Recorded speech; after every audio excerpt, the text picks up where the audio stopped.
ইউনিয়নের ডাকে শ্রমিক কৃষক সহ জনজীবনের 11 দফা দাবিতে জেল ভরো আন্দোলন সংগঠিত হচ্ছে। আমরা আওয়াজ তুলছি, রাজ্য বাঁচাও, দেশ বাঁচাও, মানুষ বাঁচাও। আগস্ট মাস সংগ্রামের মাস, ব্রিটিশ সাম্রাজ্য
রাখছে না তো।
থেকে এবং আমার নিজের তরফ থেকেও শুভেচ্ছা, অভিনন্দন এবং নমস্কার জ্ঞাপন করছি।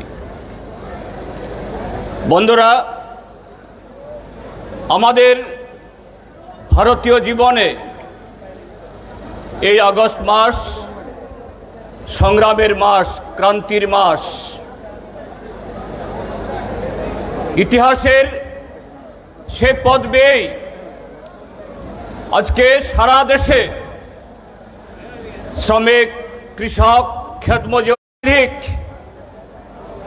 আমাদের দেশের বিভিন্ন রাজ্যের রাজধানী এই আগরতলা শহর সহ আরো 20টি জায়গায় এই লড়াই অংশগ্রহণ করছেন। জেল ভরো আন্দোলন, রাষ্ট্রের তৈরি করা আইন যখন জনহিতে কাজ করে রাষ্ট্র ক্ষমতাকে দেশের মানুষের পেটের ভাত কেড়ে নেওয়ার, তাদের হাতের কাজ কেড়ে নেওয়ার, তাদের গণতান্ত্রিক অধিকার খর্ব করার এবং তাদের যাবতীয় অধিকার কেড়ে নেয়, তখন নাগরিকরা বাধ্য হন রাষ্ট্রের সে আইন ভাঙতে, জেল ভরতে।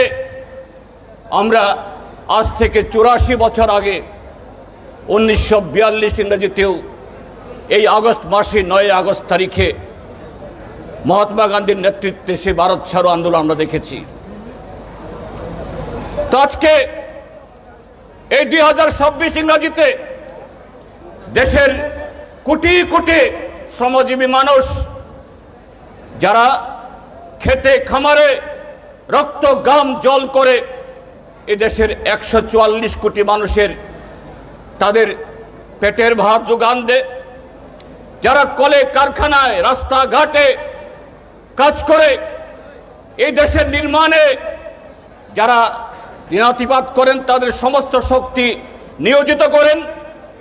আমরা লক্ষ্য করছি আজকের কেন্দ্রের যে এই জনবিরোধী বিজেপি সরকার, যারা আরএসএস এর নীতিতে পরিচালিত, যে আরএসএস ভারতবর্ষের স্বাধীনতা আন্দোলনে যাদের বিন্দুমাত্র যোগদান নেই, যারা ব্রিটিশদের দালালি করেছিল, আজকে সেই ব্রিটিশদের দালালরা আরএসএস ভারতীয় জনতা পার্টিরা তখন ইস্ট ইন্ডিয়া কোম্পানির হাত ধরে কিভাবে এদেশের সমস্ত সম্পদ মানুষের শ্রম লুটে তারা ওই 713 নদী পাড়ে নিয়ে যাওয়ার যারা করছিল তাদের সহায়তা করেছে।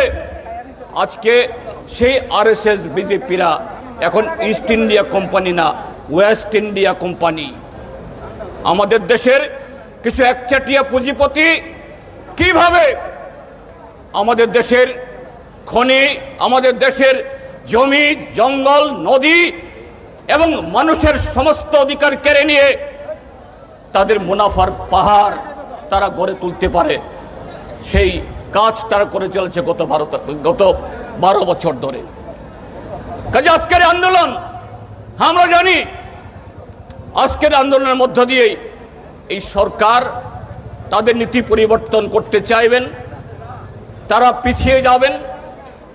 আমাদের রাজ্যে গত 8.5 বছর ধরে এই ভারতীয় জনতা পার্টি ত্রিপুরা মথা দলের ডাবল ইঞ্জিনের সরকার, যারা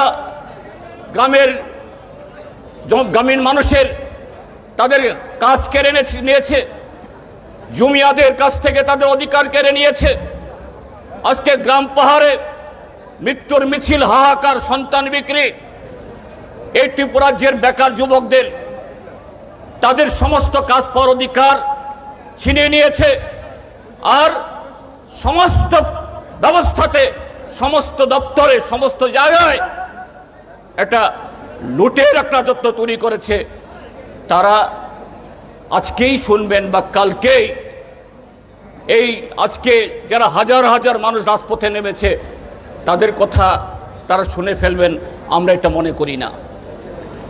কাজে এটা চেতাবনী, এদেরকে সতর্ক করার দেশের দুর্বিনীত মোদী সরকার এবং আমাদের রাজ্যের চরম জনবিরোধী দুর্নীতিবাজ সাম্প্রদায়িক এই বিজেপি এবং ত্রিপুরা মথা সরকারকেও এরা যদি এদের নীতি না পাল্টায়, শ্রমিক, কৃষক, জমিয়া, খ্যাত মজুরদের তাদের যে ন্যায্য দাবি 11 দফা দাবিতে সম্বলিত করা হয়েছে, এতে কর্ণপাত না করে, তাহলে আগামী দিন আরো বৃহত্তর সংগ্রামের, বৃহত্তর লড়াইয়ের এবং এই সরকারকে দেশ এবং রাজ্য থেকে, গদি থেকে নামিয়ে নেওয়ার সংগ্রামে পরিণত করতে হবে। সেই কারণেই উদ্যোক্তারা এদের স্লোগান তুলেছেন, এই জেল বড় আইনামান্য আন্দোলন, রাজ্য বাঁচানোর আন্দোলন, দেশ বাঁচানোর আন্দোলন, মানুষ বাঁচানোর আন্দোলন।